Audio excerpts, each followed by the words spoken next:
Okay so हमारा जो next chapter है दैट इज चैप्टर नंबर 7. देखो बस यार अब हम हमारा जो नेक्स्ट चैप्टर है वो है चैप्टर नंबर 7. अगेन हम लोगों ने कॉस्ट क्लासिफिकेशन पढ़ी. उसमें जो वेरी बेसिक क्लासिफिकेशन थी वो थी कॉस्ट बाय एलिमेंट. उसमें 3 एलिमेंट्स थे, material, labour, expenses. Material direct indirect होता है. हम लोगों ने चैप्टर नंबर 5 में पढ़ा. हम लोगों ने चैप्टर नंबर 5 में मटेरियल की मैनेजमेंट देखी, मटेरियल की अकाउंटिंग देखी और मटेरियल की वैल्यूएशन देखी. चैप्टर नंबर 6 में हम लोगों ने लेबर की अकाउंटिंग देखी, लेबर रेम्यूनरेशन मेथड्स देखे, इंस्ट्रूमेंट्स देखे, how to manage the labour और how to manage the efficiency of the labour, how to calculate the efficiency of the labour, right. अब जो थर्ड है वो है accounting for overhead. Overhead meaning मैं कहूंगा अकाउंटिंग फॉर एक्सपेंसेस. और expenses में हमारे पास डायरेक्ट और इनडायरेक्ट आते हैं. जो इनडायरेक्ट होते हैं उन्हें हम लोग ओवरहेड कहते हैं. इनडायरेक्ट लेबर, इनडायरेक्ट मटेरियल और इनडायरेक्ट एक्सपेंसेस इन सबको पूल करते हैं तो we get what, we get overhead. अगर ये प्रोडक्शन से रिलेटेड हो तो they are production overheads. If they are related to non production activities तो they are non production. So expenses जो है वो बाय नेचर डायरेक्ट होंगे और इनडायरेक्ट होंगे. Okay, there are very rare chances जहां पे डायरेक्ट एक्सपेंसेस होते हैं. हम लोगों ने गिनती के कुछ किए थे. फॉर एग्जांपल आपके जो प्रीमियम है, सॉरी जो ये क्या था नाम, रॉयल्टीज जो है, ठीक है, रॉयल्टीज आपकी डायरेक्ट एक्सपेंसेस हैं. इसके अलावा हम लोगों ने कहा था अगर फॉर एग्जांपल कुछ मीटर इस तरह लगाओ, सब मीटर लगाओ कि exactly you can identify, you can attribute the cost of the electricity और cost of your expenses to a cost unit, तो फिर तो वो डायरेक्ट एक्सपेंसेस होंगे. If you can not attribute the cost of expenses और cost to one cost unit, then that is indirect expense. So there are lots of indirect expense in your factory area, ठीक है. Namely आपकी utilities, utility bills, you cannot जो है वो attribute the cost of utilities to one cost unit. आपको नहीं पता कि पिछले 2 घंटे में जितनी बिजली चली है वो उसमें एक जो कॉस्ट यूनिट वो वाली बन रही है उस पर कितनी लगी है, you don't know, ठीक है. You cannot attribute. रेंट तो महीने का जा रहा है, किस दिन ज्यादा प्रोडक्शन होगी किस दिन कम प्रोडक्शन होगी, ऑन एवरेज आप ले लेते हैं, ठीक है. इस तरह हीटिंग एंड लाइटिंग आपको नहीं पता, क्योंकि ये बुक्स जो है वो यूरोपियन अमेरिकन उसकी कल्चर की है, तो वहां पे हीटिंग ज्यादा यूज होती है, यहाँ पे कूलिंग ज्यादा यूज होती है, एसी है तो यू डोंट नो, ठीक है. अच्छा, अब कर क्यों रहे हैं ये ओवरहेड्स की अकाउंटिंग? अल्टीमेटली गोल ये है कि हम लोगों ने एक यूनिट की कॉस्ट फाइंड आउट करनी है. गोल क्या है? एक यूनिट की कॉस्ट फाइंड आउट करनी है. और हम लोगों ने एक यूनिट की कॉस्ट फाइंड आउट की थी, अगर आप लोगों को याद हो, कैसे हम लोगों ने कॉस्ट कार्ड बनाया था. वो था direct material, direct labour, direct expenses, इन सबको ऐड करते थे तो we get prime cost. Prime cost होती ही डायरेक्ट है. उसके बाद प्रोडक्शन ओवरहेड जब हम लोग ऐड करते थे तो हमारे पास आ जाती थी क्या? Production cost. मैं बस प्रोडक्शन तक रुक रहा हूं. ये जो ये ऐड कर रहे हैं हम लोग ना पर यूनिट की बेसिस पे कि एक यूनिट कितना प्रोडक्शन ओवरहेड ले रहा है, इस प्रोसेस को कहते हैं एब्जॉर्ब करना. ओवरहेड्स को एब्जॉर्ब करना, कि हम लोग क्या कर रहे हैं, ओवरहेड को पर यूनिट की बेसिस पे एब्जॉर्ब करवा रहे हैं. हर यूनिट में हम लोग एब्जॉर्ब करा रहे हैं. अच्छा, इसके अगेंस्ट अभी हम लोग पढ़ेंगे नहीं, वैसे ही बता रहा हूं. इसके जो दूसरी अकाउंटिंग चलती है वो चलती है, कॉस्टिंग चलती है वो चलती है मार्जिनल कॉस्टिंग. उसमें हम लोग एब्जॉर्ब नहीं करवाते. हम लोग जितनी भी आपकी कॉस्ट होती है ना, फिक्स कॉस्ट होती है, उसको ऐसा लेते हैं कि ये सारी की सारी पीरियड एक पीरियड में ले जाते हैं. पीरियड में मतलब क्या होता है कि एक पीरियड में जितनी कॉस्ट है उसको हम लोग ले आते हैं. वो आपकी जो इन्वेंट्री की कॉस्ट है ना उसमें ऐड नहीं होती. ये वर्ड्स बहुत इंपॉर्टेंट है. एब्जॉर्प्शन का मतलब क्या है कि जो फिक्स्ड ओवरहेड्स हैं, ज्यादातर अगर हम लोग इनडायरेक्ट की भी बात करें तो इनडायरेक्ट को हम लोग ओवरहेड्स कहते हैं, जिसमें इनडायरेक्ट मटेरियल भी होता है, इनडायरेक्ट लेबर भी होती है, इनडायरेक्ट एक्सपेंसेस भी होते हैं. अच्छा, ये ओवरहेड वेरिएबल भी हो सकते हैं और ये ओवरहेड फिक्स भी हो सकते हैं. जो सबसे ज्यादा प्रॉब्लम है ना वो ये है, बेसिकली ये जो चैप्टर है ना वो इसके ऊपर है एक्सपेंसेस, इनडायरेक्ट एक्सपेंसेस और इनडायरेक्ट में भी फिक्स एक्सपेंसेस कि फिक्स तो इकट्ठे है ना, उनको पर यूनिट के ऊपर के एक यूनिट के हिसाब से कितने हैं वो ऐड करने के नाम को कहते हैं absorption costing. And this chapter is all about absorption of overheads. How will be absorbing the overheads, right? अच्छा, एब्जॉर्प्शन अब होनी कैसे है उसके उसने 3 स्टेप्स बताए. पहले स्टेप में आपने क्या करना है, पहले स्टेप में हमारी होगी एलोकेशन. पहले समझ लो फिर इसके क्वेश्चंस कर लेंगे. पहले स्टेप में क्या होगी, एलोकेशन. एलोकेशन का क्या मतलब होता है? देखो बेटा, कुछ एक्सपेंसेस ऐसे होते हैं, अब जब भी मैं एक्सपेंसेस की बात कर रहा हूं तो उसका मतलब ये है कि वो इनडायरेक्ट एक्सपेंसेस हैं, ओवरहेड्स हैं, ठीक है? कुछ ओवरहेड्स ऐसे होते हैं जो कि you know that okay these overheads are for that department. Example लेते हैं, बड़ी सिंपल सी एग्जांपल लेते हैं. एक फैक्ट्री है जिसमें 2 पोर्शन है, 2 जगहों पे प्रोडक्शन होती है. एक रिपोर्ट्स है, वहां पे सारे के सारे रिपोर्ट्स हैं, ठीक है? एक जगह जो है वो लेबर है, मतलब ये पॉलिश करते हैं, पॉलिशिंग ये करते हैं और यहां पे जो है वो मैन्युफैक्चरिंग होती है. लेट्स सपोज यहां पूरे के पूरे रिपोर्ट्स हैं, यहां पूरे की पूरी लेबर है जो कि ह्यूमन वर्क कर रहे हैं. अब आप मैनेजर हैं, आपके टेबल पे एक बिल आया है, बिल के ऊपर 2 चीजें लिखी हुई हैं. एक है लुब्रिकेशन या ऑयलिंग और दूसरा है टी एक्सपेंस. जितना जितना भी है मैं उस पे नहीं जा रहा. अब मुझे ये बताओ, एक कॉमन सेंस क्या कहती है कि जो टी एक्सपेंस है वो किस डिपार्टमेंट का होगा? लेबर का. और लुब्रिकेशन रोबोटिक्स की. रोबोटिक्स ने टी नहीं पीनी, ठीक है? पूरा रोबोटिक्स है ना. अगर आप एज्यूम कर रहे हो कि सर नहीं, वहां पर रोबोट्स को जो बंदा चला रहा है उसने चाय पी होगी, तो एज्यूम तो कुछ भी कर सकते हैं. मैं एक स्टैंडर्डाइज्ड एनवायरनमेंट में आपको समझा रहा हूं कि यहां सारे के सारे रोबोट्स हैं, कोई इंसान नहीं है, या सारे के सारे इंसान है, कोई रोबोट नहीं है, ठीक है? तो आपको पता है कि यार टी का एक्सपेंस लेबर डिपार्टमेंट का होगा, लुब्रिकेशन का एक्सपेंस जो है वो रोबोटिक्स डिपार्टमेंट का होगा. What is this? This is called allocation.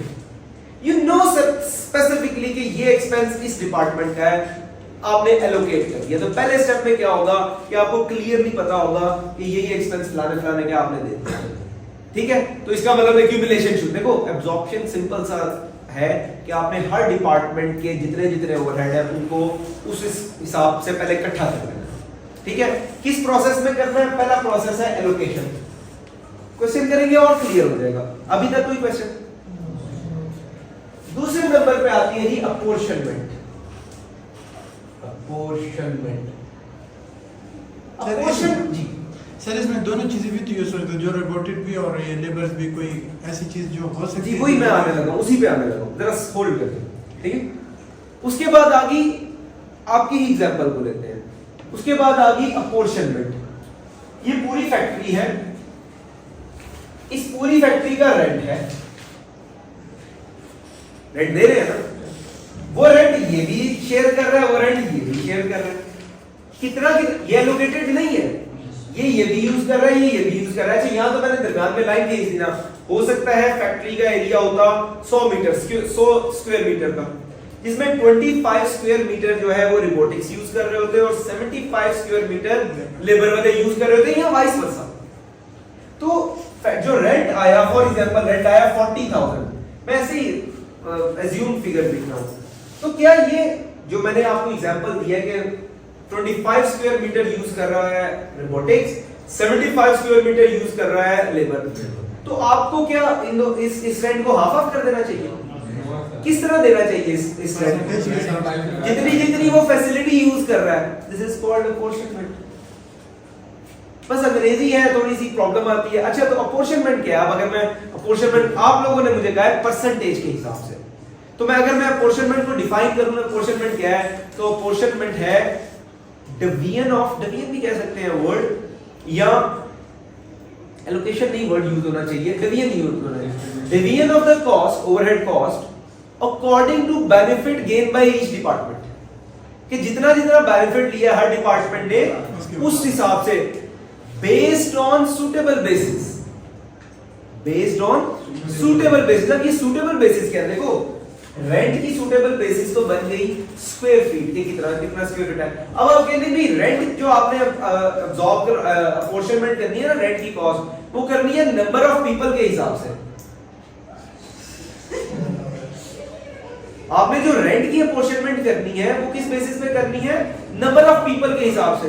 अब यहां तो नंबर ऑफ पीपल बंदा होगा ही कोई नहीं, और यहां सारे बंदे होंगे तो सारे की सारी कॉस्ट इधर चल जाएगी। तो क्या नंबर ऑफ पीपल रेंट को एब्सॉर्ब करने के लिए, रेंट को अपोर्शन करने के लिए सूटेबल बेसिस है? नहीं। तो सूटेबल बेसिस मैनेजर ने चूज करनी है, ठीक है। There will be multiple suitable basis, आपने चूज करनी है क्या बेहतर है, ठीक है। मशीन्स की डेप्रिसिएशन है, सवाल मेरा आ गया। मशीन की डेप्रिसिएशन एक कॉस्ट ऐसे 1 लाख मशीन की डेप्रिसिएशन है, ये प्रोडक्शन ओवरहेड है, यस है, ये फिक्स है, यस है। सवाल ये है इसको किस बेसिस पे एब्सॉर्ब करना चाहिए। बेसिस हमारे पास नंबर ऑफ एम्प्लॉइज भी होंगे, बेसिस हमारे पास स्क्वायर फीट भी होगा, बेसिस हमारे पास मशीन की वैल्यू भी होगी। किस बेसिस पे करना चाहिए? वैल्यू। जिसके पास जितने वैल्यूएबल मशीन है उस हिसाब से उसे डेप्रिसिएशन चार्ज करो, सिंपल। अच्छा, सिक्योरिटी गार्ड की सैलरी है से 1000 की, ये किस बेसिस पे होती है? नहीं, ये हॉल नहीं। सिक्योरिटी गार्ड किस क्या कर रहा है सर, करे अपने टाइम के हिसाब से सर्विस किसकी हिफाजत कर रहा है ना, किस चीज की? फैसिलिटी की। तो फैसिलिटी के स्क्वायर मीटर ले लो, अनलेस एंड अनटिल उससे ज्यादा बेहतर नहीं है। देखो बैठा तो नहीं ना होगा, घूम फिर रहा होगा ना, चौकीदार है ना, उसके एरिया के जितना एरिया वो कर रहे हैं। तो दैट विल बी, ये जो सूटेबल बेसिस है ये, अच्छा ये सबसे डिफिकल्ट टॉपिक होता है जो स्टूडेंट को समझ नहीं आता। I don't know why. मैंने जितनी दफा पढ़ाया वो बच्चे कहते सर ये सबसे आसान टॉपिक है, लिटरली, क्योंकि वाकई आसान है, प्योरली कॉमन सेंस भरी हुई है। तो पहले आपने क्या ये अच्छा कर क्या रहे हैं ये नहीं भूलना, हम कर रहे हैं एब्जॉर्प्शन। एब्जॉर्प्शन क्या है? ये एक यूनिट में हम लोगों ने फिक्स्ड ओवरहेड को लाना है कि कितनी अमाउंट है, कैसे लाना है उसके स्टेप्स हैं। पहले एलोकेशन, जो कि सीधे सीधे आपको पता होगा ये फलाने डिपार्टमेंट की, ये फलाने डिपार्टमेंट की, ये फलाने डिपार्टमेंट, राइट। उसके बाद अपोर्शनमेंट, जो मिक्स कॉस्ट होगी, कॉमन कॉस्ट, मिक्स नहीं कॉमन कॉस्ट होगी, उसको डिवाइड करना। अच्छा उसके बाद क्या होता है? उसके बाद वो कहते हैं रीअपोर्शनमेंट भी करो। अगला स्टेप नहीं है, यही है। रीअपोर्शनमेंट क्या है? देखो जरूरी नहीं है कि सारे डिपार्टमेंट आपके प्रोडक्शन कॉस्ट सेंटर्स ही हो। याद है हम लोगों ने कॉस्ट सेंटर का कॉन्सेप्ट पढ़ा था। जरूरी नहीं है सारे आपके डिपार्टमेंट प्रोडक्शन कॉस्ट सेंटर्स भी हो, कुछ सर्विस कॉस्ट सेंटर्स भी हो सकते हैं जो कि सिर्फ सर्विस प्रोवाइड कर रहे हैं। सर्विस कॉस्ट सेंटर का देखो पर्पस क्या होता है? सर्विस कॉस्ट सेंटर का पर्पस होता है कि वो प्रोडक्शन कॉस्ट सेंटर वालों को फैसिलिटी प्रोवाइड करता है। खुद प्रोडक्शन नहीं हो रही, वहां पे प्रोडक्शन नहीं हो रही सर्विस कॉस्ट सेंटर्स में, बट वो फैसिलिटी प्रोवाइड कर रहा है, तो कॉस्ट तो वो भी इनकर कर रहा है। एग्जांपल लेते हैं, कैंटीन है भाई, कैंटीन से डिपार्टमेंट 1, डिपार्टमेंट 2, डिपार्टमेंट 3 और ये कैंटीन आ गई। डिपार्टमेंट 1 के भी लोग खाना खाते हैं, डिपार्टमेंट 2 दूसरे के भी खाना खाते हैं, डिपार्टमेंट तीसरे के भी खाना खाते हैं, और कैंटीन के अपने एम्प्लॉय भी हैं। अब क्या कैंटीन में कोई प्रोडक्शन हो रही है जो कॉस्ट यूनिट बेचनी है? कॉस्ट यूनिट की तो नहीं हो रही ना, लेकिन कैंटीन की कॉस्ट तो होगी ना कुछ ना कुछ। कैंटीन किस लिए है? इन लोगों के लिए है। तो इसकी कॉस्ट इस पे डालो, क्योंकि कैंटीन पे तो नहीं डलनी चाहिए ना। देखो कैंटीन की कॉस्ट है, लेकिन कैंटीन में तो कुछ प्रोडक्शन हो ही नहीं रही, तो आप अगर एलोकेशन भी कर देंगे, अपोर्शनमेंट भी कर देंगे, तो आपके पास कैंटीन की कॉस्ट तो आ जाएगी, लेकिन उसको किस बेसिस पे एब्जॉर्ब करोगे? क्योंकि वहां तो प्रोडक्शन ही नहीं हुई। तो आप फिर क्या करते हैं? आप कैंटीन की कॉस्ट को खत्म करके इस पे और इस पे ले जाते हैं, अगेन सूटेबल बेसिस पे। इसको कहते हैं रीअपोर्शनमेंट। तो करना क्या है रीअपोर्शनमेंट में? जितने भी सर्विस सेंटर की कॉस्ट है वो आपने प्रोडक्शन कॉस्ट सेंटर को देने के नाम को कहते हैं रीअपोर्शनमेंट। एलोकेशन क्या है? जो कॉस्ट है, जो कि एलोकेटेड कॉस्ट है, आपने एलोकेट कर दी। अपोर्शनमेंट क्या है? कॉमन कॉस्ट को आपने सूटेबल बेसिस पे जितने भी कॉस्ट सेंटर्स है उसमें डाल दिया। उसके बाद रीअपोर्शनमेंट क्या है? जितनी भी सर्विस सेंटर की कॉस्ट है उसको आपने प्रोडक्शन कॉस्ट सेंटर्स को दे दिया और सर्विस कॉस्ट सेंटर को नील कर दिया। इसकी लॉजिक क्या है? इसकी लॉजिक सिंपल यही है कि भाई सर्विस कॉस्ट सेंटर पे तो प्रोडक्शन हो ही नहीं रही, होल प्रोडक्शन कॉस्ट सेंटर में रही है तो उस पे डालो ना। उसके बाद फिर थर्ड स्टेप क्या होता है एब्जॉर्प्शन का, कि हम लोगों ने एब्जॉर्ब करना होता है, एब्जॉर्प्शन का हम लोगों ने एब्जॉर्ब करना होता है पर यूनिट ओवरहेड्स को यहां पे लाके। ये 3 स्टेप होते हैं, राइट। हम लोगों ने जब कॉस्ट कार्ड किया था वेरी सिंपल सा, उसमें प्रोडक्शन ओवरहेड उसमें लिखा था production overhead are this much और हम लोगों ने ले आए थे, ठीक है। अच्छा जी, ओके, अब हम लोग स्टार्ट करते हैं अपना प्रॉपर। ये आपका चैप्टर जो है वो आधे से ज्यादा खत्म हो गया एक्सप्लेनेशन में। अभी मैंने क्वेश्चंस नहीं किए, क्वेश्चन के साथ हम लोग दोबारा शुरू करेंगे, लेकिन एक्सप्लेनेशन में यही आपका चैप्टर है सारे का सारा, ठीक है। स्टार्ट करते हैं जी। Do you have book open कर ले? कितने लोगों के पास बुक है?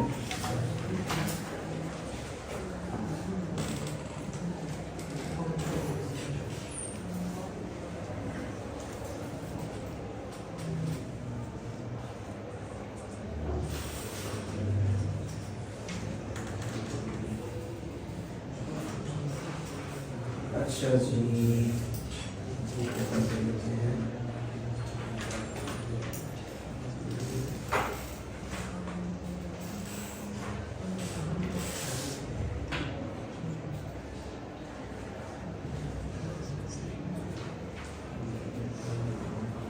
सर जी आपने ये जो नॉन प्रोडक्शन है ना, ये रीअपॉइंटमेंट है ना, रीअपोर्शनमेंट, ये नॉन प्रोडक्शन है ना, नॉन सर्विस कॉस्ट सेंटर्स।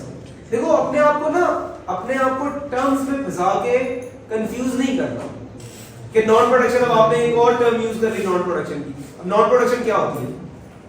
नहीं मतलब इसको हम ये कह सकते हैं ना, इसमें यही चीज होती है ना, नॉन प्रोडक्शन वाली जो होती है। क्या है नॉन रीअपॉइंटमेंट जो है, मैं आपसे क्रॉस में से पूछ रहा हूं, नॉन प्रोडक्शन क्या होता है? जो सर्विस सेंटर जो आपने बताया था, सर्विस सेंटर जो सर्विस। तो बेटा इसको सर्विस सेंटर से याद रखोगे तो एग्जाम में कंफ्यूज नहीं होगे।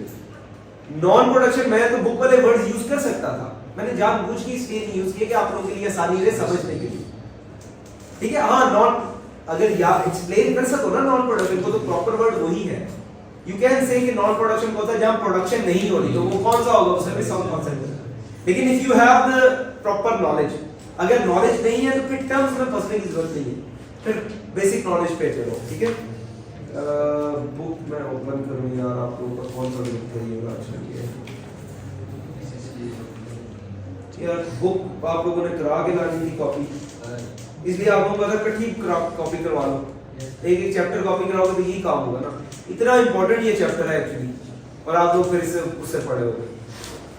सर दे देंगे किसको? पास नहीं, मैं तो यार यहाँ से ओपन कर लेता हूँ, मुझे तो इशू नहीं है, मुझे आता है, आप लोगों के लिए करता हूँ।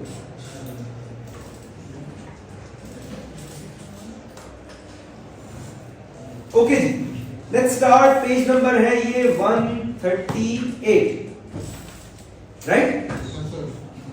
138, everyone is there? It starts, discussion start करते हैं, देखते हैं उसने क्या क्या किया और अभी तक हमने क्या क्या किया, ठीक है। वो कहते हैं जी discussion starts with direct expenses and indirect expenses. Have we done direct expenses and indirect expenses? Yes, we have already done. वही डिस्कशन है दोबारा। उसके बाद वो कहता है production overhead absorption, fix production overhead. देखो मैंने यहां पे लिखा था, ये देखो एक्सपेंसेस इनडायरेक्ट ओवरहेड फिक्स। हमारा सारे का सारा गेम इसी के ऊपर है। तो फिक्स को देखना है, वेरिएबल को नहीं देखना। क्वेश्चन आता है स्टूडेंट के जहन में, वही वेरिएबल को नहीं देखना क्योंकि वेरिएबल तो है ही पर यूनिट बेसिस पे ना, तो उसमें क्वेश्चन नहीं है। अच्छा, फिक्स प्रोडक्शन ओवरहेड उसने एग्जांपल्स दे दी। उसने कहा जी heating and factory, heating the factory, lighting the factory, renting the factory. The total cost of the product also need to include a share of fixed production overheads. This is because organization must cover the cost of their fixed production overheads, and they do this by absorbing a fixed amount into each product that they make. यही कहा था ना कि हर unit के ऊपर absorb करने के नाम को कहते हैं एब्जॉर्प्शन कॉस्ट। वो देखो मतीन अभी तक नहीं पहुंच सक रहा कि किधर है, वो उसका उंगली अभी तक चल रही है जी। इसी अर्ज के लिए कह रहा था कि प्रिंट कराया करो। वो अभी तक खेल रहा है और हम लोगों ने आधा चैप्टर कर लेना, और फिर आपने अगले सेमेस्टर में इधर दोबारा बैठ जाना इंशाल्लाह, जो आप लोगों के हालात हैं। एब्जॉर्प्शन कॉस्टिंग क्या है जी? एब्जॉर्प्शन कॉस्टिंग है production overheads are recovered by absorbing them into the cost of a product and this process is therefore called absorption costing. यही आप लोगों को कहा था कि प्राइम कॉस्ट के बाद जो production overhead per unit add करते हैं इस पूरे प्रोसेस के नाम को एब्जॉर्प्शन कॉस्टिंग कहते हैं. फिक्स्ड ओवरहेड को पर यूनिट में ऐड करने के नाम को कहते हैं एब्जॉर्प्शन कॉस्टिंग. ठीक है. The main aim of absorption costing is to recover overheads in a way that they fairly reflect the amount of time and effort that has gone into making a product or service. तो वो कहता है करना क्यों है भाई? तो करना सिंपल सा है. देखो रेंट क्यों दे रहे हो, लाइटिंग क्यों है, हीटिंग क्यों है, बिजली क्यों यूज हो रही है, इसलिए यूज हो रही है, प्रोडक्शन हो रही है. तो प्रोडक्शन को उसका शेयर दो ना. वो जो कॉस्ट है किधर से रिकवर करनी है? ऐड करोगे तो रिकवर. देखो अगर इसको नहीं ऐड करते तो सिर्फ प्राइम कॉस्ट है. प्राइम कॉस्ट की बेसिस के ऊपर तो सेलिंग प्राइस के डिसीजन नहीं होते ना. आपने वो फिक्स कॉस्ट को भी तो ऐड करना है. ठीक है. अब वो तरीका बताता है करना कैसे. वो कहता है 3 स्टेप्स में होगा. पहले एलोकेशन में, फिर अपॉर्शनमेंट में, फिर रीअपॉर्शनमेंट में. एलोकेशन में वो क्या कहता है? वो कहता है जी the first stage of absorption costing process involves allocation and apportionment over overhead. यहां पे लिख दिया मैंने. ठीक है. ये क्वेश्चन है. अच्छा. Allocation involves charging overheads directly to specific departments. देखो वही है ना, charging overheads directly to specific departments. यानी रिपोर्ट्स में लुब्रिकेशन होगी और लेबर एक्सपेंस जो कि उसके अपने अपने एक्सपेंसेस होंगे. आप डायरेक्टली चार्ज कर रहे हैं. ठीक है. आपको पता है वहां पे फॉर एग्जांपल और बात करते हैं यूनिवर्सिटी की बात करते हैं. यूनिवर्सिटी में अगर एलोकेशन करनी हो तो आपके पास मार्कर्स हैं, बोर्ड मार्कर्स यूज. तो हमारे एफएमएस में कितने बोर्ड मार्कर्स यूज हुए हैं? या डिपार्टमेंट ऑफ मैनेजमेंट साइंसेज में कितने यूज हुए हैं? डिपार्टमेंट ऑफ जो है department of management sciences, department of economics और डिपार्टमेंट ऑफ अकाउंटिंग कितने कितने मार्कर्स यूज हुए हैं. अब क्या एक मार्कर की कॉस्ट एट्रीब्यूट की जा सकती है टू अ स्टूडेंट? नहीं. कि कितना उससे लिखा था और कितना बच्चे ने पढ़ा था, क्योंकि यहाँ तो कॉस्ट यूनिट बेसिकली स्टूडेंट है ना. नहीं कर सकते. तो ये ओवरहेड आ गया. लेकिन कौन सा ओवरहेड आया? अच्छा, ये हम लोग इस डिस्कशन में बाद में जाते हैं कि ये वेरिएबल है कि फिक्स है. हम कहते हैं फिक्स है फॉर एग्जांपल. लेकिन फिक्स है तो हमें पता है कि अकाउंटिंग एंड फाइनेंस ने इतने मार्कर्स यूज किए, मैनेजमेंट साइंसेज ने इतने यूज किए, इकोनॉमिक्स डिपार्टमेंट ने इतने यूज किए. लेकिन इस पूरे ये 3 है ना यहाँ पे. मैनेजमेंट साइंसेज का एक फ्लोर है, एक इकोनॉमिक्स वालों का फ्लोर है, एक जो है हमारा पावर स्टडीज तो नहीं है, अब अकाउंटिंग एंड फाइनेंस वाला का फ्लोर है. इस पूरे फ्लोर में जो बिजली यूज हो रही है वो कॉमन एक्सपेंस है. उसको जब तीनों पे डिवाइड करना है तो वो क्या है? वो अपॉर्शनमेंट है. Simple, right. अच्छा जी, क्या कहते हैं? कहते हैं allocation involves charging overheads directly to specific departments. If overheads relates to more than one specific department then they must be shared between these departments using the method known as apportionment. तो apportionment क्या है? सुमेबल basis पे shared expenses को दे देना. और allocation क्या है? charging the overheads to the specific departments. ठीक है. Overheads must be apportioned between different production and service departments. तो प्रोडक्शन भी और सर्विस में भी जो अपॉर्शनमेंट होगी वो सारों में होगी. सर्विस डिपार्टमेंट को भी दोगे, प्रोडक्शन को भी दोगे. लेकिन रीअपॉर्शनमेंट में फिर जितने भी सर्विस डिपार्टमेंट की कॉस्ट होगी वो वापस प्रोडक्शन डिपार्टमेंट में ले आओगे. कैसे करेंगे? क्वेश्चन करते हैं. इलस्ट्रेशन 1 करते हैं. LS Limited has 2 production departments. Everyone is there? Yes, sir.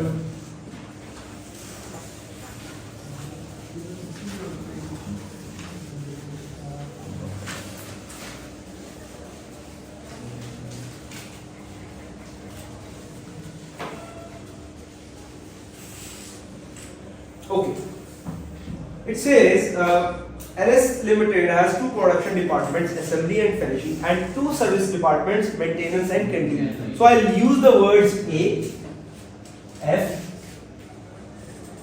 M, and C. Canteen C, M maintenance, F जो है आपका finishing हो गया और A assembly हो गया. The following are budget costs for the next period. Indirect material उसने दे दिया, रेंट दे दिया, इलेक्ट्रिसिटी दे दी, मशीन डेप्रिसिएशन दे दी, इनडायरेक्ट लेबर दे दी. ठीक है. The following information is available. तो नीचे उसने बेटा बेसिस दी है. ठीक है. नीचे उसने क्या किया है? बेसिस दिया. उसने क्या बता दिया? उसने क्या जी area total square metre, total जो फैक्ट्री है उसका 4000 टोटल एरिया है. बेटा क्वेश्चन पे मेरा मुंह नहीं देखना. क्वेश्चन टोटल एरिया कितना है 4000 स्क्वायर मीटर का, जिसमें उसने डिवाइड कर दिया 1000 किसके पास है, 2000 किसके पास है, 500 किसके पास है। फिर उसने बताया किलोवाट आवर्स जो बिजली यूज हुई है टोटल 10000 यूज हुई है। फिर उसने मशीन वैल्यू बता दी। फिर उसने स्टाफ बता दिया, डायरेक्ट लेबर स्टाफ कितना है। फिर उसने डायरेक्ट लेबर आवर्स बता दिए। फिर उसने इनडायरेक्ट मटेरियल बजट बता दिया और इनडायरेक्ट लेबर बजट बता दिया, ठीक है। और कहा क्या उसने, कहता है जी complete the extract from the following overhead analysis sheet. तो हम लोगों ने क्या करना है, हम लोगों ने अल्टीमेटली 4 किस्म की कॉस्ट है। कौन कौन सी हैं? कॉस्ट है हमारे पास indirect material, I write short form. Indirect labour, मैं जानबूझ के इसको ऊपर लिख रहा हूं, रेंट, इलेक्ट्रिसिटी, मशीन, डिप्रिसिएशन। इसके आगे मैं लिख देता हूं टोटल बिल के। इनडायरेक्ट मटेरियल कितने के हैं? 20,000 total. Indirect labour 16,520, rent 15,000, sure, rent 15,000, electricity 10,000 और मशीन एप्रिसिएशन। देखो बेटा लॉजिकली समझोगे तो बहुत आसान है, सबसे आसान टॉपिक यही है। रट्टा लगाओगे तो सबसे मुश्किल टॉपिक यही है। कॉस्ट, ये 5 किस्म की कॉस्ट खर्च हुई है, ठीक है। किन डिपार्टमेंट्स पे? असेंबली पे, फिनिशिंग पे, मेंटेनेंस पे, कैंटीन पे। अब उसने 2 चीजें दी, उसने कहा इनडायरेक्ट मटेरियल और इनडायरेक्ट लेबर का बजट है, यानी ये कॉमन कॉस्ट नहीं है, ये डायरेक्टली उसने उसको चार्ज करना है स्पेसिफिक डिपार्टमेंट, क्योंकि बजट है ना, बजट है तो यानी उतना लगेगा ही लगेगा। तो इनडायरेक्ट मटेरियल कितना कितना बजट है उसने कहा है। ये इनडायरेक्ट लेबर वाले का जो है ना वो 16,500। इनडायरेक्ट मटेरियल बताओ। Indirect material 20,000। नहीं, वो तो टोटल है, इसको डिवाइड करना है ना सारों में। Yes, sir. असेंबली को कितना दिया हुआ है उसने? 1600। फिनिशिंग को 20 to 20। बताइए। 2220। ये 1600 मटेरियल 7,000। 1600 है। इनडायरेक्ट मटेरियल बेटा 7,000। सर 7,000 7,000 असेंबली को, 8,000 फिनिशिंग को with 3,000 3,000, मेंटेनेंस को 2,000। अच्छा इसका टोटल करो 2,000, 3,000, 5,000, ये वापस 20,000 बनता है। तो ये एलोकेशन है, दिस कॉल्ड एलोकेशन। स्पेसिफिक है ना, स्पेसिफिक डिपार्टमेंट को आप बजट्स है ना, तो बजट हर डिपार्टमेंट के अपने अपनी बजट्स एलोकेट होते हैं। क्लियर? कोई सवाल? अब ये प्रिंट करा के आप लाए होते, यहीं पे बुक के ऊपर आपने लिखा होता तो 1000 गुना डिफरेंट समझ आता। इनडायरेक्ट लेबर वो भी उसने बजट का है, कितना कितना? सर 1600 2220 20 इसके बाद 11,200 मेंटेनेंस का 11,000, 1,500 कैंटीन का, इनको टोटल करोगे ये आएगा। 16 ठीक है, ये तो थी एलोकेशन। अब आ जानी है अपॉर्शनमेंट, क्योंकि ये कॉमन एक्सपेंसेस है। ये कॉमन रेंट है पूरी फैक्ट्री के लिए। फैक्ट्री में 4 डिपार्टमेंट है, assembly, finishing, maintenance, canteen. Electricity है, कॉमन लगी है, 4 डिपार्टमेंट है। मशीन डेप्रिसिएशन है, 4 है जो है डिपार्टमेंट इन पे लगनी है। अब हमने ढूंढनी है suitable basis. Everyone should be in the class mentally कहीं गए तो थोड़ा सा दूर हुए तो मिस हो गया, क्योंकि इसी बेसिस से फिर आगे हमारा रीअपॉर्शनमेंट भी चलनी है और एब्जॉर्प्शन भी चलनी है। ठीक है, रेंट है रेंट। अब उसने नीचे हमें बेसिस दी है, देखो 3-4 किस्म की। उसने एरिया दे दिया, किलोवाट आवर्स दे दिया, मशीन वैल्यू दे दिया, डायरेक्ट लेबर दे दी, इनडायरेक्ट लेबर दे दी और इनडायरेक्ट मटेरियल दे दिया। आप मुझे बताओ रेंट को हम लोगों ने 4 डिपार्टमेंट पे डिवाइड करना है, किस बेसिस पे डिवाइड करना है? सर एरिया के बेसिस पे ना। अब कैसे करना है देखो, रेंट कितना है? 15,000। एरिया कितना है सर? एरिया 4,000। टोटल एरिया 4,000 तो पर स्क्वायर मीटर कितना बन गया?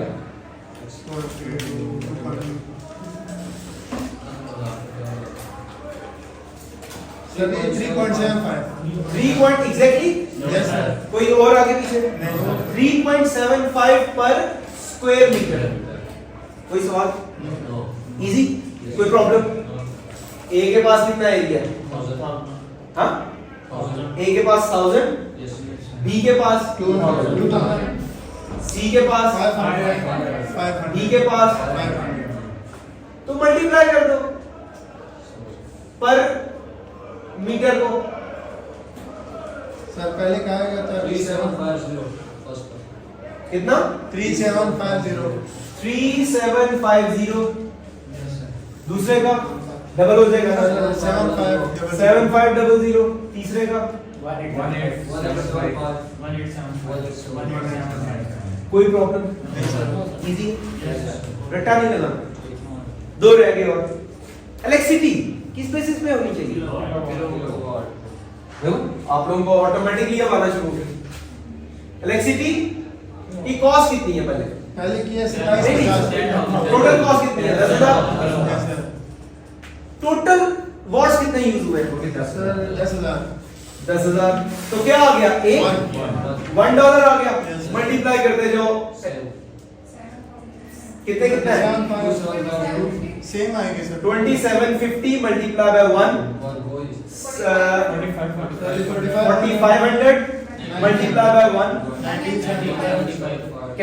मेंटेनेंस का कितना? 1975. 75 मल्टीप्लाई बाय 1 775. 775 मल्टीप्लाई बाय 1 तो सेम आएंगे सर. पुट कर देते हैं यहाँ पे 7. 2750 4500 1975 7। अच्छा आपने ना ओकेजनली चेक करते रहना इनको टोटल भी करके कि ये आना चाहिए क्योंकि इसी को तो डिवाइड कर रहे हैं। क्या कहा है मैंने? सर इनको चेक करते रहना टोटल करके होगी. Exactly good. बस मैंने ये चेक करना था आपको प्रोसेस चल रहा है कि नहीं व्हाइल राइटिंग। इनको ओकेजनली चेक करते रहना है क्योंकि इसी को तो डिवाइड कर रहे हैं। Got it? अच्छा उसके बाद मशीन डेप्रिसिएशन किस बेसिस आपको गिवन है, किस बेसिस पे होनी चाहिए? मशीन वैल्यू पे। ठीक है मशीन की टोटल वैल्यू कितनी है? तो 5000 को 1 लाख पे डिवाइड करते हैं कितना आता है? 5 लाख को 5000 को 5000 को टोटल वैल्यू पे हाँ 0.05 सर. $0.05 राइट। Yes, sir. अब ये सुनना ये है क्या है? पर डॉलर ऑफ मशीन वैल्यू की बेस हर $1 की जो मशीन की वैल्यू है उस पे $0.05 डेप्रिसिएशन होती है। सिंपल सी बात है ना। पर डॉलर ऑफ मशीन वैल्यू पे $0.05 की डेप्रिसिएशन होती है। तो क्या करते हैं? असेंबली के पास कितनी है, फिनिशिंग के पास कितनी है, मेंटेनेंस के पास कितनी है, कैंटीन के पास कितनी मशीनें हैं? 45,000 की मशीनें उसके पास है। फिनिशिंग के पास 35,000 11,000 की 9,000 की और पर कितना है? 0.05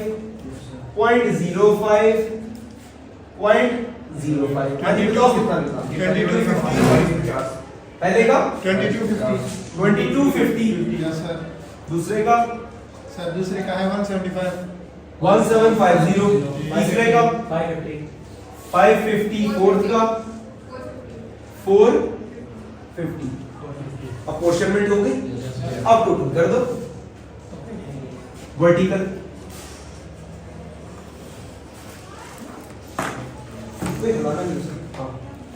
कितना पहले का सर आता है ये सही टोटल करना वेरीफाई भी करना 17350. 17350 दूसरे का 23970 थर्ड थर्ड का आता है 18600. 18600 लास्ट 6600 हुआ क्या? देखो सुन लो क्या हुआ है। असेंबली को जो आपने टोटल ओवरहेड्स है ना उसमें से असेंबली को जो ओवरहेड मिले हैं वो मिले हैं 17350, फिनिशिंग को 23970, मेंटेनेंस को 18600 एंड कैंटीन को 6600। अब अगला स्टेप हमारा क्या आता है, रीअपोर्शनमेंट का। देखो इन दोनों, ये दोनों सर्विस कॉस्ट सेंटर है जो कि क्वेश्चन में उसने बताया। अगर लेट्स सपोज एग्जांपल लेते हैं, हम लोग एब्जॉर्ब करवाना चाहते हैं। एब्जॉर्ब करवाने का क्या मतलब होता है कि पर यूनिट की बेसिस पे कितना कितना आएगा। एग्जांपल ले लो, हम कहते हैं भाई असेंबली वाला, एग्जांपल ले लो, इसको लिखना नहीं है, असेंबली वाला 1000 यूनिट्स बनाता है, तो फिनिशिंग वाला भी तो 1000 यूनिट्स ही बनाएगा ना। जरा देखना इसको, तो हम क्या कहते हैं, हम कहते हैं एब्जॉर्ब कैसे होगा, इसको डिवाइड बाय 1000 कर देंगे तो पर यूनिट आ जाएगा, इसको डिवाइड बाय 1000 कर देंगे तो पर यूनिट आ जाएगा ना।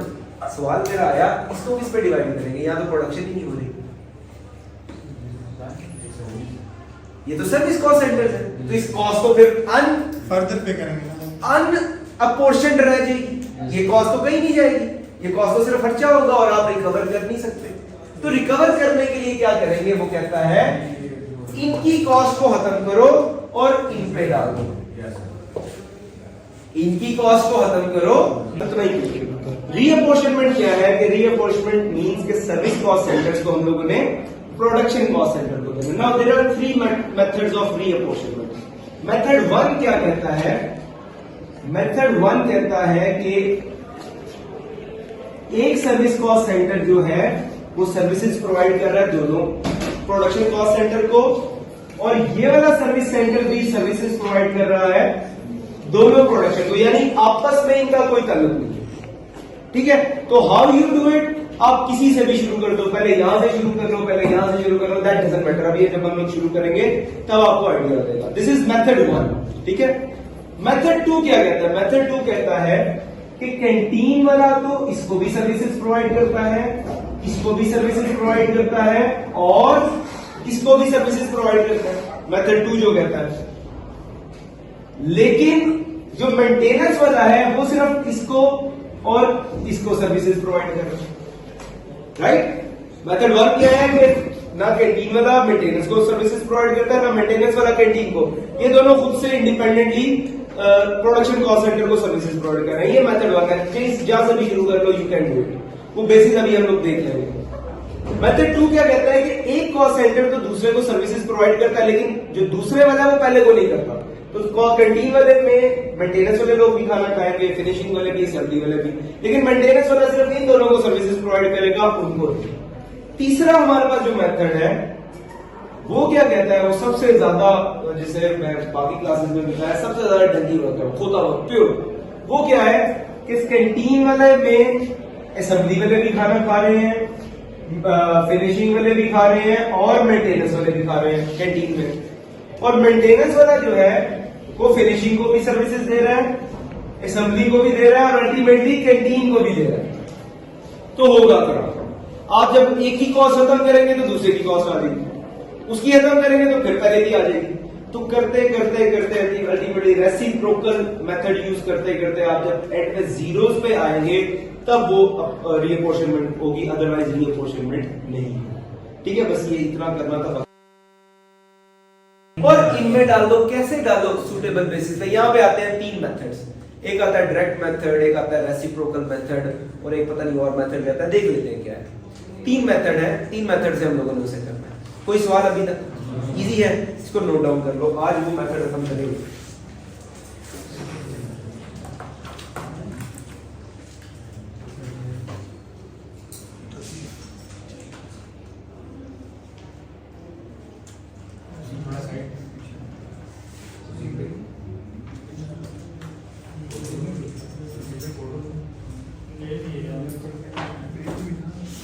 Done? Okay?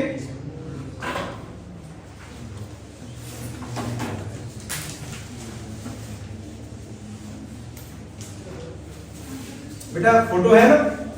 ठीक है, मुझे आपने ये वाली फिगर्स बतानी है जरा, अभी नहीं, जब मैं कहूंगा, क्योंकि ये पहले स्टेप बाय स्टेप चलती है ना चीजें। देखो हम लोगों ने क्या किया, एलोकेशन की, अपोर्शनमेंट की, तो हमारे पास कुछ कॉस्ट आ गई। ठीक है, क्या किया हम लोगों ने, अब एलोकेशन की, अपोर्शनमेंट की, कुछ कॉस्ट आ गई। कॉस्ट कितनी कितनी आई जरा बताओ। 17350 17350 350 23 970 18 600 18 600 6600 कोई सवाल यहाँ पे किसी को? नहीं लेट्स रीड योर बुक में क्या कहता है methods। अच्छा जी, इससे आगे वो हमें कहता है रीअपोर्शनमेंट ऑफ सर्विस कॉस्ट सेंटर। रीअपोर्शनमेंट मैं आपको ऑलरेडी सिखा चुका हूं क्या है। अब इसमें मेथड्स वो कौन कौन से बताता है। कहता है बेसिक मेथड, अगर आप पेज नंबर 142 देखें तो बेसिक अपॉर्शनमेंट लिखा हुआ है, राइट। उसमें कहता है the basic method of reapportionment is used when one service department works और provides the service to other service departments as well as production departments. एक जो सर्विस कॉस्ट सेंटर है वो दूसरे को भी प्रोवाइड कर रहा है और प्रोडक्शन कॉस्ट सेंटर्स को भी प्रोवाइड कर रहा है।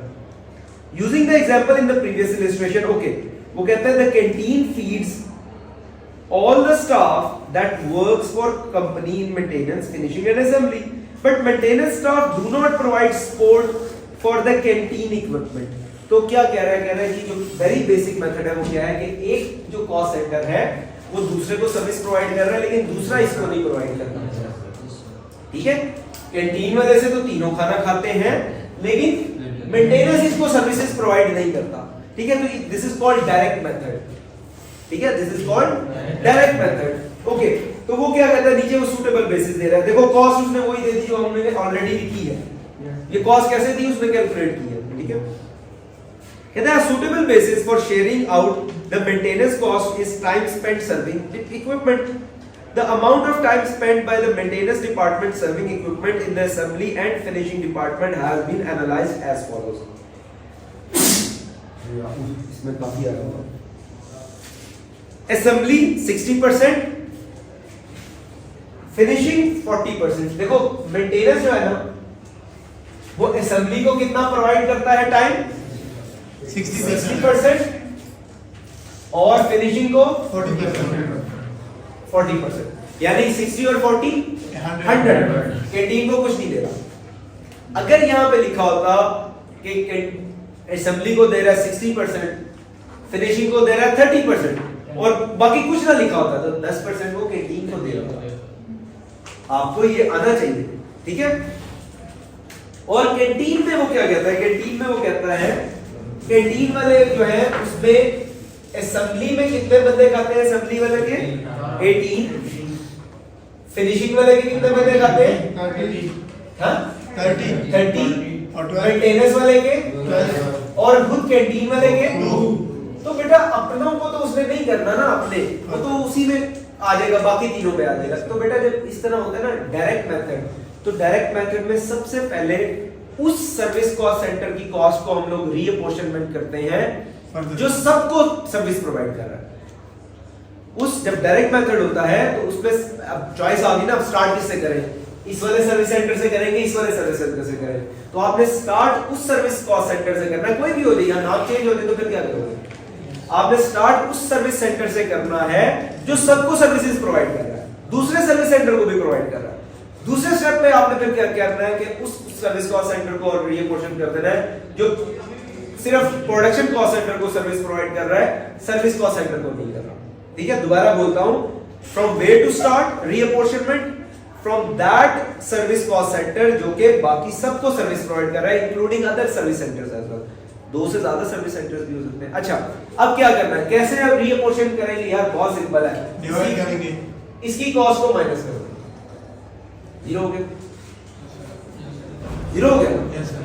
लेकिन इस कॉस्ट को इन सारों को देना, कैसे देना है भाई? इस हिसाब से दे दो पोर्शन में। देखो 6600 की कॉस्ट है, टोटल कितने बंदे खा रहे हैं? 3 है। 18 प्लस 60 पर पर्सन कॉस्ट कितनी बन गई? 60 सर आ गई 110? Yes sir. 110 पर पर्सन, एक बंदे की कॉस्ट है 110। असेंबली में कितने हैं? 18 मल्टीप्लाई बाय 110 सर 1980। फिनिशिंग में कितने हैं? 18 मल्टीप्लाई 30 मल्टीप्लाई बाय 110 और मेंटेनेंस में कितने हैं? 12 मल्टीप्लाई बाय 110। बताओ भाई कितना कितना आता है? 1980 1980 3300 3300 13 20 टोटल कर दो 19 330 यस सर 27270 19 सर 19920 कोई सवाल यहाँ तक किसी को? एक सर्विस सेंटर रीअपोर्शन अब दूसरा सर्विस सेंटर रीअपोर्शन कर देंगे। क्या कैसे करेंगे? इसको माइनस कर देंगे। ये तो ऑलरेडी जीरो था, इसको भी जीरो कर दिया ये जीरो था, इसको भी जीरो कर दिया। अब इस कॉस्ट को इन दोनों पे देना है। किस बेसिस पे? यार सिंपल है, असेंबली को 60%, फिनिशिंग को 40% ऑफ व्हाट? दिस कॉस्ट 19920 19920 जी मुझे बता दें कितनी कितनी आती है? 9960 7960 बताओ बेटे। हाँ नहीं हो सकता 19920 है ना, तो 8 कहां से आ जाएगा?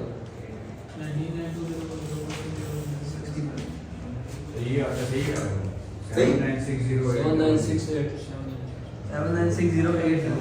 7968 each one तो ये क्या है? 11952 11952 200 आएगा तुम नो 11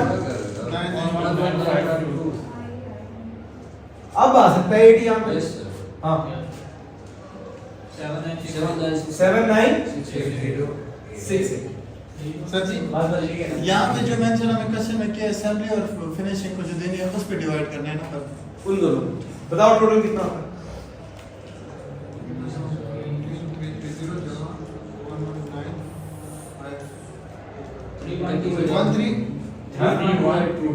31282 ये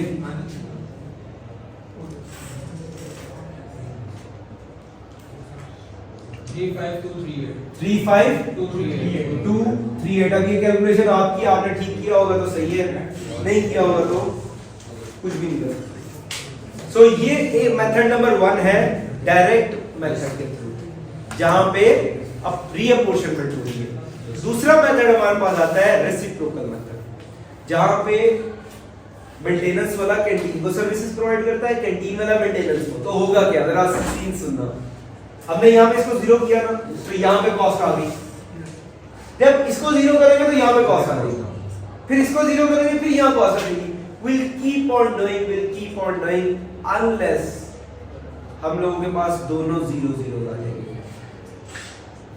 ये एक्सेल पे ज्यादा इजी होता है, मैंने एक शीट बनाई हुई है, ड्रैग करो डायरेक्ट से आंसर आ जाते हैं, लेकिन मैन्युअली करते हैं मुश्किल होता है। लेकिन कॉन्सेप्ट वही है कि जहां पे मेंटेनेंस वाला कैंटीन को सर्विसेज प्रोवाइड कर रहा है, कैंटीन वाला मेंटेनेंस को कर रहा है, तो इसकी कॉस्ट इस पे गई, ये देखो 1320 गई ना। अब जब इसको करेंगे रीअपोर्शनमेंट तो इधर कुछ कॉस्ट आ जाएगी, थोड़ी आएगी, ज्यादा नहीं आएगी। फिर इसको करेंगे इधर आ जाएगी, फिर इसको करेंगे यहाँ, आते आते आते अल्टीमेटली ये जो है ये डिफरेंट आ जाएगी। करना क्या है हम लोगों ने रीअपोर्शनमेंट के बाद, अल्टीमेटली हमें जो प्रोडक्शन कॉस्ट सेंटर है उनकी कॉस्ट लानी है कि कितनी कितनी है। अभी तक हम लोग एब्जॉर्प्शन पे नहीं पहुंचे, अभी तो पार्टी शुरू हुई है, ठीक है। तो रीअपोर्शनमेंट कर लेते हैं, ठीक है। रीअप अभी टाइम बड़ा पड़ा हुआ है, नहीं क्या कर रहा है, अभी बहुत टाइम पड़ा हुआ है। 7:15 पे असूली तौर पे आपकी क्लास लेनी फोटो इनसे ऐसे बनाते हो वीडियो आप लोग फॉलो नहीं कभी में नहीं आएगी सर। वो मैं उसको लेबर की एक ही बना के दी यार। पिछली दफा जो आपने भेजी थी ना 7 GB की सर जी, तो यहाँ 7 GB बनती है नहीं, पहले जो आती थी वो 1.2 1.5 सर वो एक्चुअली ये वाला ब्रेक वाली बीच में चली गई मेरे ख्याल से। सर। ये नहीं ब्रेक से पहले बनाई है सर, हमने ब्रेक के बाद बनाई, ब्रेक के बाद तो हमने वो शुरू कर दिया था ऐसे। सर इस पे साफ नजर आ रहा है ना, लेकिन वो ये सादी वीडियो के अलग है सर। ओके जी, रेसिप्रोकल मेथड क्या कहता है? रेसिप्रोकल मेथड कहेगा, ये जो फर्क सिर्फ क्या आएगा, चीज यही है साथ कर लेंगे ना तो इजी रहेगा। असेंबली 60 है, फिनिशिंग जो है 40 है, तो उसकी थोड़ी परसेंटेज कम करके अब कैंटीन को भी देगा। लेट्स सी क्या कहता है वो।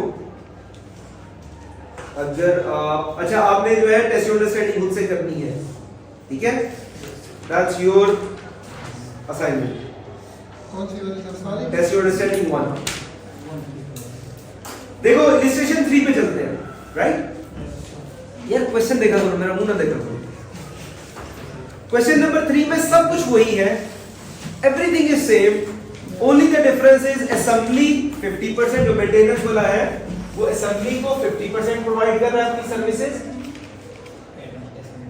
फिनिशिंग को कितनी कर रहा है 40 ही है, और कैंटीन को 10%। बाकी सारा वही क्वेश्चन है, ठीक है। तो अपने आप को तो नहीं सर्विसेज प्रोवाइड करते ना, बाकी सारा वही क्वेश्चन है, कोई सवाल नहीं आता किसी को। क्लियर है? अच्छा अब करते हैं इसको। क्या होगा, वही तरीका होगा। सबसे पहले अच्छा इसमें अब आपका अपना दिल है, जिससे मर्जी शुरू करना, बताओ किससे शुरू करना? कैंटीन से कि मेंटेनेंस से? कैंटीन से। कैंटीन को हम लोगों ने कर दिया 0, ठीक है। बेसिस कौन सी होगी? बेसिस पहला वही आ जाएगा जो आंसर हम लोगों ने कैलकुलेट किया था, अभी कैलकुलेट करने की जरूरत नहीं है। बताओ कितना कितना था? सर 31 पिक्चर मैंने देखो ना, भूल गया। पहला बिल्कुल वो उसी तरह था ना, टोटल 1100 पर पर्सन आया था। 1980। दूसरा 3300 हाँ 3300 3300 1320। टोटल बता दो कितना हो? 19330 19330 27270 27270 19920 19920। ये सेम है क्योंकि जैसे हम लोगों ने किया था। अब हम लोगों ने इसको करना है 10%। लेकिन अब वो सेम नहीं होगा, अब यहां से सेम नहीं होगा। क्यों? क्योंकि इसका 10% कैंटीन को जाएगा जो कि 1992 हो जाएगा। इसका 10% कैंटीन को जाएगा, ठीक है। इसका यहां पे 19920 का 10% जाएगा कैंटीन को। अच्छा फिनिशिंग को कितना जाएगा? 19920 मल्टीप्लाई बाय 40%। और असेंबली को कितना जाएगा? 19920 मल्टीप्लाई बाय 50%। बताओ यार कितना कितना होगा? 9960 7968 और 1992। कोई सवाल यहां तक? अच्छा टोटल करते हैं। ये 0 आ गया, जरा टोटल करके बताओ कितना कितना। ये तो आ जाएगा 1992 क्योंकि 0 में ये ऐड किया तो सर पहले क्या है? 29290 29290 30 37 तो नहीं जाएगा यार। 35238 238 और बाकी निकलाओ। कोई सवाल यहां तक? एनीवन? क्लियर? अब इसको करते हैं। 1992 माइनस कर दिया, ये 0 हो गया। किस बेसिस पे करना है? नंबर ऑफ पीपल, जितना उन्होंने खाया। कितनी है? 1992 divide by total number of people कितने हैं? 60। बताओ ये कितना आता है? सर 60 के सर ये आता है 33.2। Assembly finishing and maintain. अच्छा एक मैं आपको यहाँ ट्रिक बता दूं। क्या करना है आपने? सुन लो, ट्रिक बता दूं, ज्यादा गलती ना हो। जब पॉइंट्स में आंसर आना शुरू हो जाए ना, पहले तो हमारा पूरा आ गया था ना, 1100 आ गया था। जब इस तरह आए तो बेटर ये है 1992 divide by 60 multiply by 18। 1992 divide by 60 multiply by 30। 1992 divide by 60 multiply by 12। तो पूरी की पूरी निकाल लो fraction, rather than points multiple फिर गड़बड़ हो जाएगी। यहाँ कितना कितना आता है? 597.6 598 कर सकते हैं जी। दूसरा 996 पॉइंट बस समझे नहीं फिक्स है 996 बोला 398.8 तो 398 ये 2 है। ये जरा टोटल करो, 92 बनता है ना, 8 और 8 16 तो हाँ 22 बन जाएगा, ठीक है 1992 बन जाएगा। अब क्या होगा जी, आप टोटल करो, इसको मैं कहता हूँ प्योर डकी वर्क, जनरल होता वर्क। 29888 29888 ये 36 सर ये मैं बता दूं 34 और ये 1398 ठीक हो गया। अब इसको करना 398, इसको माइनस कर दिया, यहाँ 0 आ गया, यहाँ आ गया 39.8, 10% है ना, ठीक है, ये परसेंटेज है यहाँ पे। C, F और A कितना है, 398 multiply by 10%, 398 multiply by 50%, 398 multiply by 40%। आप बताओ कितना, 199 40% वाला 50% 50% वाला कितना, 199 199 150 9.2 159 कर दिया, ठीक है। बताओ भाई कितना बन गया, ये तो 39.8 बन गया, 30047 कितना 30047, ये 36,433 36 433 और ये हमारे पास है। अब ये 39.8 को माइनस कर, ये 0 हो गया, किस बेसिस पे, सेम ये बेसिस पे 39.8 को A F M 39.8 divide by 60 multiply by 18, 39.8 divide by 60 multiply by 30, 39.8 divide by 60 multiply by 12। बताओ भाई कितना है? 11.94 किसका 11.94 11.94 yes and 19.9 19.9 7.96 7.96। अब हमारे पास क्या आ गया, 7.96 ये आ गया, इनका टोटल करो। सर इसका आता है 30058 59 कर लेते हैं, 59 कर लेते हैं, राउंड कर लिया। अच्छा इसका कितना, 52.9 तो 3 कर लेते हैं, और ये 7.96 है। अब 7.96 को माइनस कर देते हैं 0 जाएगा 0 आ गया, इधर कितना आ जाएगा 10% इसका 0.796। जब पॉइंट्स में आ जाए तब छोड़ देंगे हम लोग, ठीक है, फिर इससे आगे नहीं करेंगे। ये भी तकरीबन 0 हो गया, ठीक है। ये बता दो कितना कितना आ जाएगा, परसेंटेज करेंगे सर परसेंटेज। उसी तरह C 3.98 7.96 multiply by 10%, F 7.96 multiply by 50%, A 7.96 multiply by 40%। हाँ जी बताओ 3.184 3.184 184 तो 3 आ गया ना, और ये तो ये 4 आ गया। 3.98 36457 30062। अल्टीमेटली हमारे पास ये दोनों 0 हो गए, और ये जो है रीअपोर्शन होके हमारे पास आपका अपोर्शनमेंट और रीअपोर्शनमेंट वाला पोर्शन जो है इस चैप्टर का खत्म हो गया। और to be very honest, to be speaking technically, हमारा 70% ऑफ चैप्टर भी खत्म हो गया। अब प्रैक्टिस आते हैं जी, मिड का कोर्स वीक का कोर्स अगले लेक्चर का है ना, ये लास्ट ये पूरा चैप्टर ओके, इसको ऑफ कर